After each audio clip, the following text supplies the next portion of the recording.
Good morning, my dear brothers and sisters. Before we begin our reflection, let me acknowledge first the different communities present in our midst joining us in this Holy Eucharist. First, we wish to acknowledge the presence of our kapitbahay, the Commission on Elections, Chairman Garcia and the other commissioners as they join us in thanking the Lord for the gift of excellence and the gift of their personnel this Thanksgiving Day they all celebrate. Welcome po muli sa inyo. Palakpakan po natin sila. And we also recognize our young ones from St. Jude Catholic School in Malacanang as they do their pilgrimage and their field trip today. Nasa likod po sila. Welcome po sa inyo. And we ask your pardon if the cathedral looks a little bit busy today since this evening we shall be having the inaugural concert of the newly restored pipe organ of the Manila Cathedral. We've heard two contrasting energies from today's readings, the best and the worst. And maybe let us begin with the best. How in our first reading from the first book of Maccabees, Judas and his brothers realized and came to this decision to rededicate the temple of God, to adorn the temple with God with beauty. And as we have said a while ago, to give and put everything that is best. Not that they are capable of giving what is best, but because they offer and do the best, and so offer it and give glory to God. Yung pinakamaganda para sa templo, yung isang bagay na nagpakita ng kanilang pagbabalik loob sa Diyos ay kanilang inialay sa templo bilang isang pinakamagandang alay para sa Diyos. But we've also heard the worst on how Jesus expressed his zeal for temple. How he saw the temple was not anymore a place of worship, but a place of chaos. As a den of thieves, as Jesus said in today's gospel. What seems to be or what should be a place where all the best is offered. The best emotion, the best prayer, the best people now turned out to be the worst of all places in town.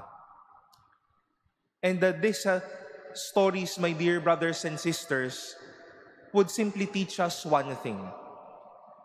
What is best, we offer to God. What is worst, we ask God to purify and give life. Hindi ho ba ganito ang ating mga ginagawa din? Marahil at the start of the day, we ask the Lord, I offer you this day. I offer you myself. I offer you my excellence. I offer the years of service.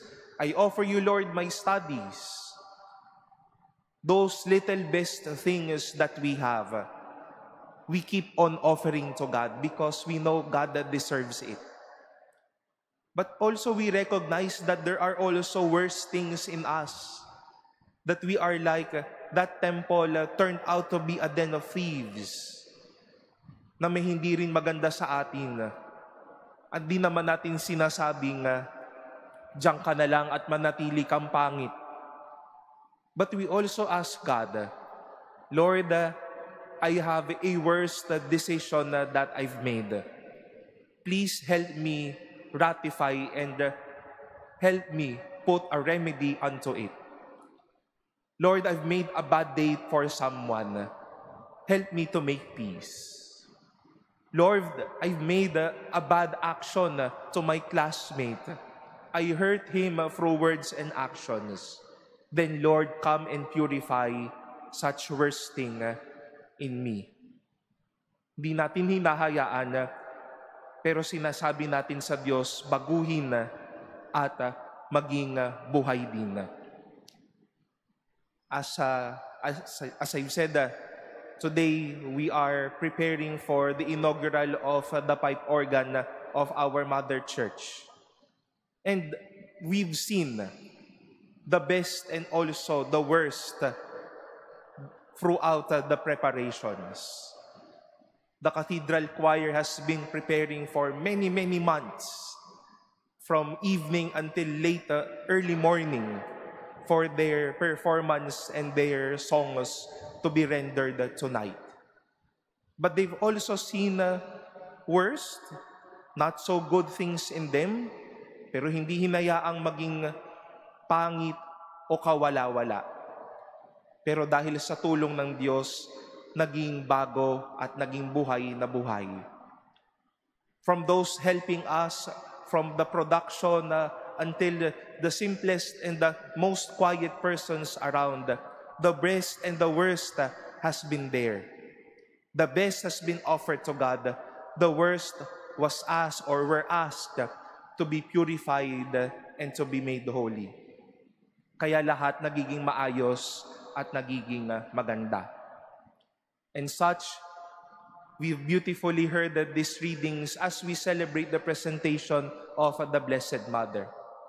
Joachim and Anne presented their best to God, the Blessed Mother. And what is best, once more, we offered to God. What is worst, we ask the Lord that He may sanctify, purify, and He may also give life.